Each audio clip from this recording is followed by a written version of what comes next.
মুসলমানদের মাঝে এমন কিছু সম্মানিত সৌভাগ্যবান ব্যক্তি আছেন যাদেরকে মুস্তাজাবুদ দাওয়া বলা হয়। আল্লাহ সুবহানাহু ওয়া তাআলার সেই সৌভাগ্যবান নেককার বান্দা যার দোয়া সাধারণত আল্লাহ সুবহানাহু ওয়া তাআলা ফিরিয়ে দেন না। তিনি নিজের জন্য কিংবা অন্যের জন্য যে কোনো দোয়া আল্লাহ সুবহানাহু ওয়া তাআলার কাছে করলেই সে দোয়া আল্লাহ সুবহানাহু ওয়া তাআলা কবুল করেন। তাকে বলা হয় মুস্তাজাবুদ দাওয়া। সম্মানিত বন্ধুগণ, এই মুস্তাজাবুদ দাওয়া আমরা কিভাবে হতে পারবো, কিভাবে এই সৌভাগ্য অর্জন করতে পারবো যে আমি হাত তুললেই আল্লাহ সুবহানাহু ওয়া তাআলা সেই দোয়া কবুল করবেন, আমার কোনো দোয়া আল্লাহ সুবহানাহু ওয়া তাআলা ফিরিয়ে দিবেন না? এ বিষয়ে তাবরানী বর্ণিত একটা হাদিস আমরা পেশ করতে চাই। সিনিয়র সাহাবী সাদ ইবনে আবি ওয়াক্কাস রাদিয়াল্লাহু তাআলা আনহু তিনি একবার নবী সাল্লাল্লাহু আলাইহি ওয়াসাল্লামের কাছে আহ্বান করলেন, দরখাস্ত করলেন, ইয়া রাসূলুল্লাহ, আপনি আল্লাহর কাছে আমার জন্য দোয়া করুন, আমি যেন মুস্তাজাবুদ দাওয়া হতে পারি। নবী সাল্লাল্লাহু আলাইহি ওয়াসাল্লাম তাকে বললেন, আতিব মাতআমাক তাকুন মুস্তাজাবুদ দাওয়া। সাদ, তুমি তোমার খাদ্যকে হালাল রাখবে, পবিত্র রাখবে, পরিচ্ছন্ন রাখবে হারাম এবং হারামের লেশ থেকে, তাহলে তুমি মুস্তাজাবুদ দাওয়া হতে পারবে। তাবরানী বর্ণিত হাদিসটিকে মুহাদ্দিসিনের কেউ কেউ যায়িফ বললেও এই বিষয়ে আরো বহু বিশুদ্ধ হাদিস বর্ণিত রয়েছে।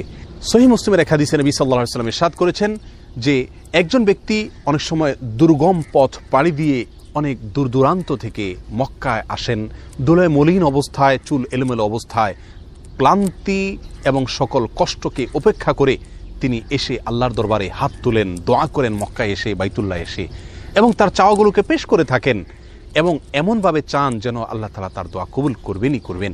নবী সাল্লাল্লাহু আলাইহি ওয়াসাল্লাম বলেন, আন্না ইউস্তাজাবু লাহ, সে ব্যক্তির দোয়া কিভাবে কবুল হবে এটা কিভাবে কল্পনা করা যেতে পারে? কারণ সে ব্যক্তির দেহ গঠিত হয়েছে হারাম দিয়ে, তার যে সম্পদ তিনি গড়ে তুলেছেন সেগুলোর পিছনে হারাম উপার্জন রয়েছে, হারামের ভূমিকা রয়েছে। অতএব সেই ব্যক্তি আল্লাহ সুবহানাহু ওয়া তাআলার কাছে যতই দোয়া করুক, যতই মক্কায় গিয়ে দোয়া করুক, যত কষ্ট করে এসেই দোয়া করুক না কেন, আল্লাহ সুবহানাহু ওয়া তাআলা তার দোয়া কিভাবে কবুল করবেন? অর্থাৎ দোয়া কবুল হওয়ার কোনো প্রশ্নই উঠতে পারে না।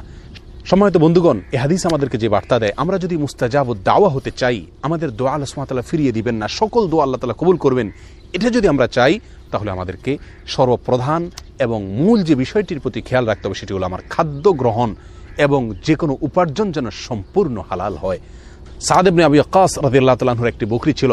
একবার বকরিটি তার প্রতিবেশীর ঘরে প্রবেশ করে সেখান থেকে কিছু খাবার খেয়ে বের হয়ে এসেছে। তিনি সেটি খেয়াল করেছেন।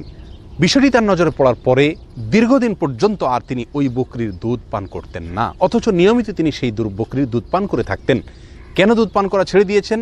শুধু এই জন্য যে এই বকরি যে খাদ্য গ্রহণ করেছে, অননুমোদিত আরেকজনের খাবার সে গ্রহণ করে এসেছে, অতএব এর ফলে তার দেহ গঠন হবে, তার দুধ সেখান থেকে গঠন হবে, সে দুধ আমি পান করলে আমার শরীরের ভিতরে সেটা প্রবেশ করবে এবং আমার দোয়ার ভিতরে তার প্রভাব পড়বে, আমার দোয়া আল্লাহ সুবহানাহু ওয়া তাআলার কাছে কবুল হবে না, আমি মুস্তাজাবুদ দাওয়া হতে পারবো না। সম্মানিত বন্ধুগণ, এই ঘটনাগুলো আমাদেরকে যে শিক্ষা দেয়, এই হাদিসগুলো আমাদেরকে যে বার্তা দেয়, সেটি হলো খাদ্য গ্রহণ সম্পূর্ণ হালাল হতে হবে, উপার্জন, পোশাক আশাক সবকিছু সম্পূর্ণ হালাল হতে হবে, নিজেকে, নিজের পরিবারকে হারাম থেকে যোজন যোজন দূরে রাখতে হবে। আজকাল দিনের অনেক বিষয়কে আমরা প্র্যাকটিস করি, কিন্তু উপার্জনের হালাল হওয়ার বিষয়টিকে পরিপূর্ণভাবে পুঙ্খানুপুঙ্খভাবে সন্দেহ থেকেও দূরে